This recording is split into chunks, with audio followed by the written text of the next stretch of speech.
오늘 말씀은 사무엘하 18장 1절에서 15절 말씀입니다. 이에 다윗이 그 함께한 백성을 계수하고 천부장과 백부장을 그 위에 세우고 그 백성을 내어 보낼세 3분지 1은 요압의 수하에 3분지 1은 수르야의 아들 요압의 동생 아비새의 수하에 붙이고 3분지 1은 가드 사람 이때의 수하에 붙이고 백성에게 이르되 나도 반드시 너희와 함께 나가리라.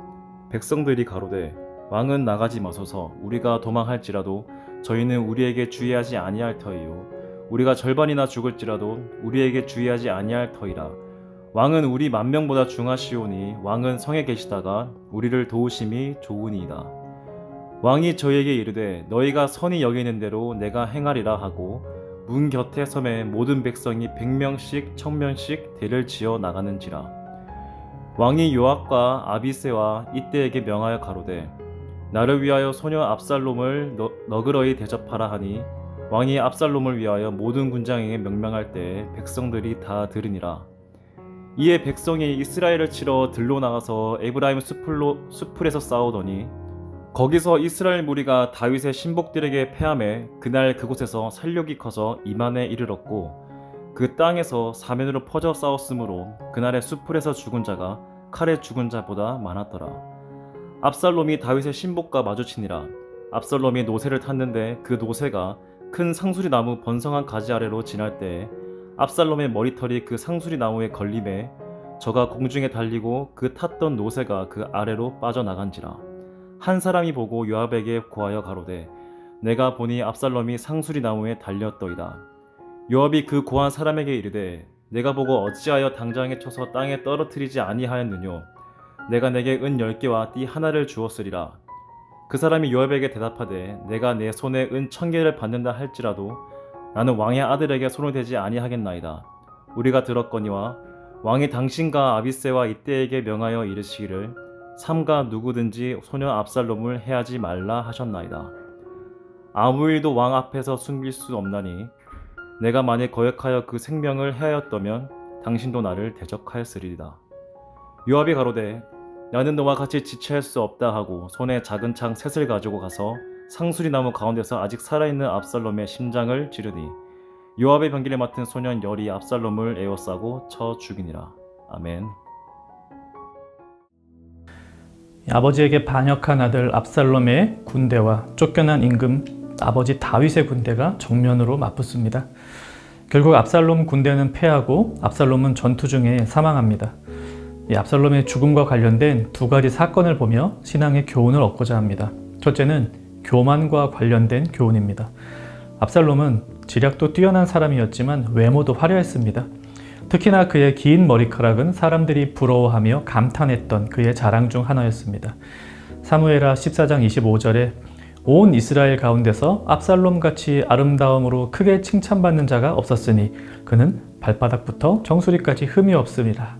그러면서 26절에 보면 그의 머리털이 무거움으로 연말마다 깎았으며 그의 머리털을 깎을 때에 그것을 달아본 즉 그의 머리털이 왕의 저울로 200세겔이었더라 이럽니다. 200세겔은 대략 2kg 정도의 무게입니다. 이 압살롬 군과 다윗 군 간에 전투가 벌어지고 다윗 군에게 유리하게 전세가 돌아갑니다.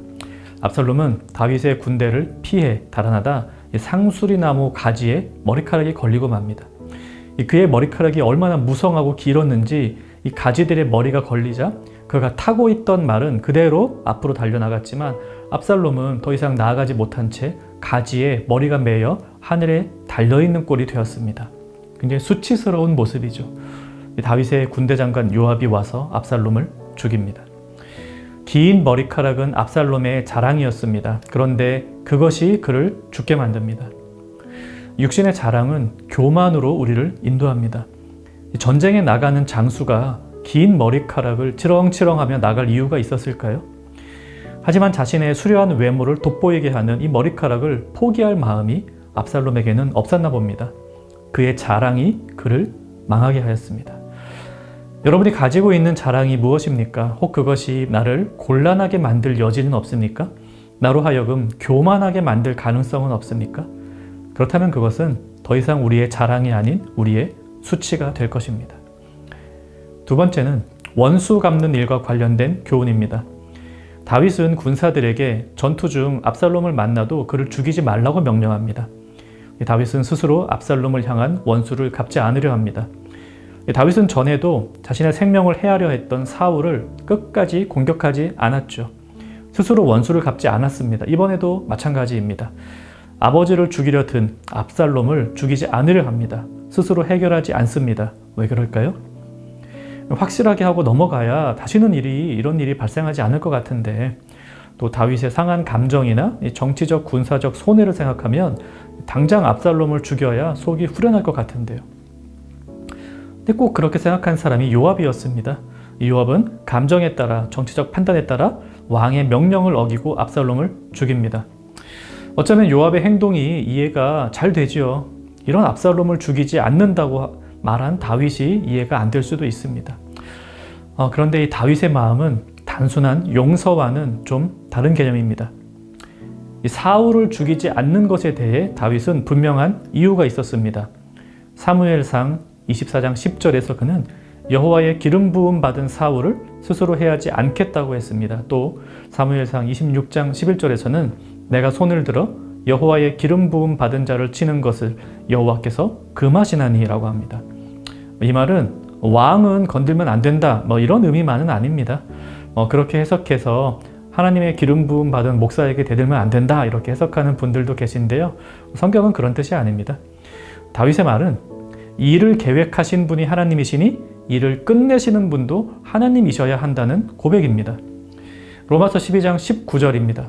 내 사랑하는 자들아, 너희가 친히 원수를 갚지 말고 하나님의 진노하심에 맡기라. 기록되었으되 원수 갚는 것이 내게 있으니 내가 갚으리라고 주께서 말씀하시니라. 스스로 원수를 갚는 건 일의 처리를 우리의 감정과 판단대로 행하는 것과 같습니다. 인간적인 마음으로는 그게 참 속 시원하고 공정해 보이는데 성경은 하나님께 모든 판단과 처리를 맡기라고 하십니다. 다윗은 그렇게 한 겁니다.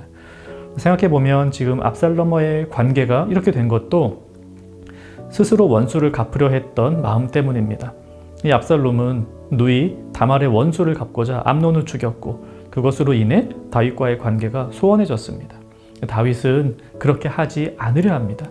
원수는 원수를 낳게 마련입니다. 하나님께서 기름을 부으셨으면 그 사람은 하나님께서 인도하시고 최후에도 하나님께서 그 사람을 판단하십니다. 우리를 둘러싼 모든 일들도 그러합니다. 우리가 스스로 일에 종결을 짓지 않는 신앙을 가진 것은 하나님의 판단만이 선하고 아름답다는 사실을 믿기 때문입니다. 말씀 생각하며 같이 기도합시다. 이 교만으로 싹틀 수 있는 것들을 내 주변에서 몰아내게 하옵소서. 이렇게 기도하시고요. 모든 일의 시작과 종결은 하나님께 있다는 사실을 믿고 하나님께 맡기는 그런 신앙을 가지게 하옵소서.